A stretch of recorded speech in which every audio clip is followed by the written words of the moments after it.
Ang hinihintay na lang po natin laging hinihintay. Laging wala. Laging meron.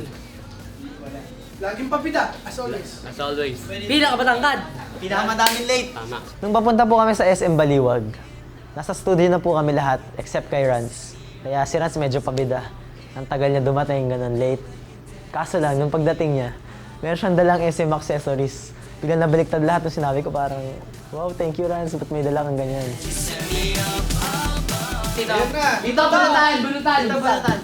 Di pa kinukulit ako ni Kel. Daddy, buksan na.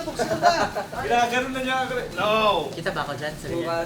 Ito po yung bigay sa amin ng Yeah. SM accessories. Kaya ready na kami buksan, excited kami kasi para may magagamit kami sa mall show ng mga accessories.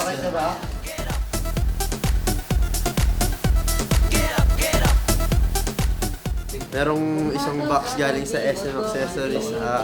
So, ang gagawin namin ngayon, magbubunatan kung kanino yung mga accessories. Ito sila. Inaayos siya nila Mama at ni Tita Lisa para pagbunatan na namin.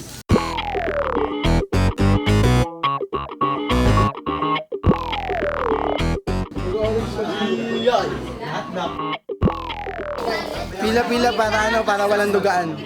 Yan ang chick share, fair. Number 1. 3 ako, 3. Number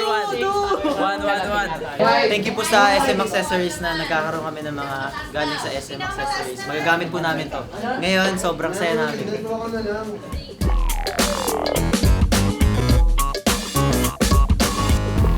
Nagawa po namin yung pagbubunutan para may kasiyahan na rin at saka hindi kami mag-agawan sa mga ano namin, para fair ang lahat.